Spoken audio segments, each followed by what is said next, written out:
It's early May and the plover monitors in P.E.I. National Park are hard at work. Today they're in Clark's Pond installing nest cameras to observe a pair of piping plovers. Installing the camera takes a lot of work. It depends on the birds. Each pair has their own personality, but it also depends on where we are because we get to some pretty remote locations. It involves a lot of heavy, awkward equipment that is very difficult to move on the beach. You have to dig a really big hole in the sand, and all of it is very tiring. But we do it because we love the birds. Piping plovers visit P.E.I. National Park from late April to the end of July. Though they return every year, their numbers have been depleting in past decades.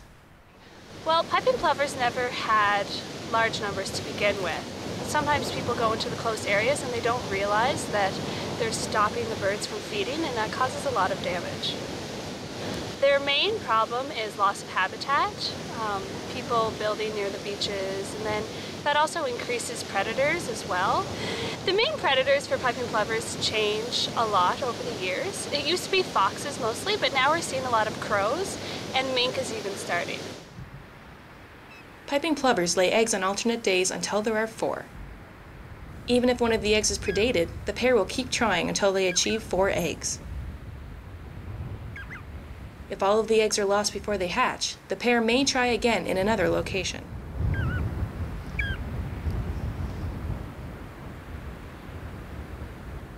Nests are usually incubated by one parent or the other at all times. The birds switch off on this duty so they can feed and bathe.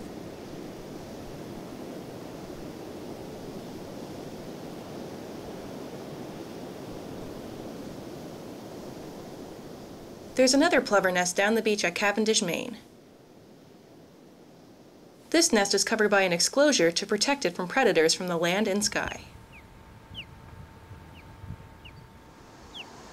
Within 30 days, the chicks will start peeping to one another inside the eggs, telling their siblings to hurry up or slow down so they can all hatch at the same time. The plover chicks are a little unsteady, but full of determination.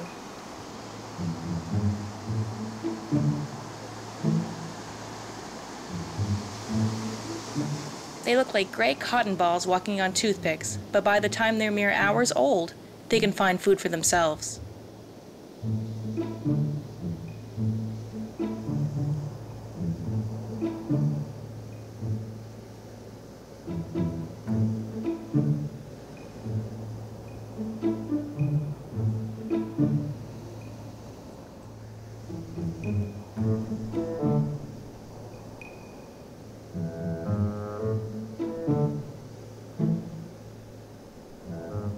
They still need the protection of Mom and Dad, though, and at the signal, the chicks will run to safety, and the adult will brood them together underneath their body.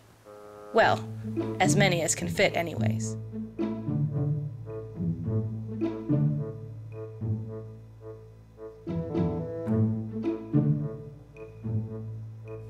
Sometimes they have to settle for a wing. They can rest now, but trouble is on the horizon.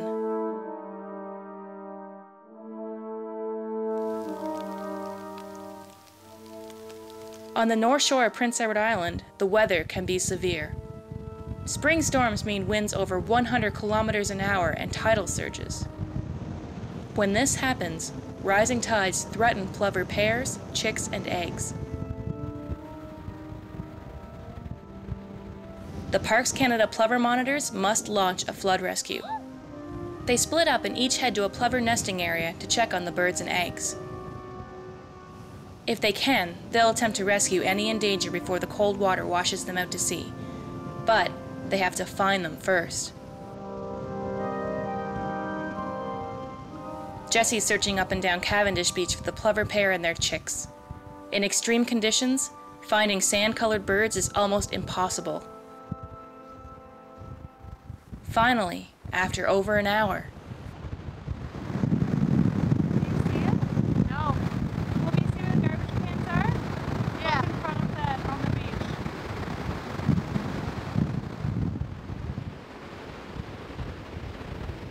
By following one bird, Jessie can find the other adult. The plovers took refuge behind some marram grass, and the adult brooded the chicks. They survived the storm. Unfortunately, the surge was too much for the Clark's Pond plover pair. The eggs are gone. The nest is gone. The pair is gone.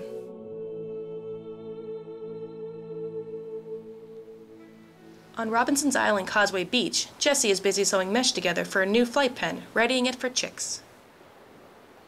A regional project between Kejimkujik, Kujibagwak, and P.E.I. National Parks is introducing captive rearing of abandoned eggs to the Maritimes.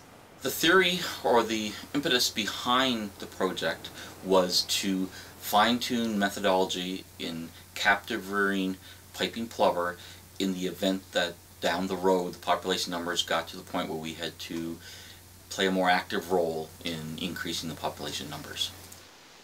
In order to fine-tune the methodology, we are using abandoned eggs on beaches that would normally have been lost to the population. They are taken to a zoo where they are hatched, and they're taken back to the park where they originated from and put in flight pens and then released. Through continued learning and conservation, the piping plover stands a fighting chance. A chance to continue returning year after year to its home on the beautiful shores of Atlantic Canada.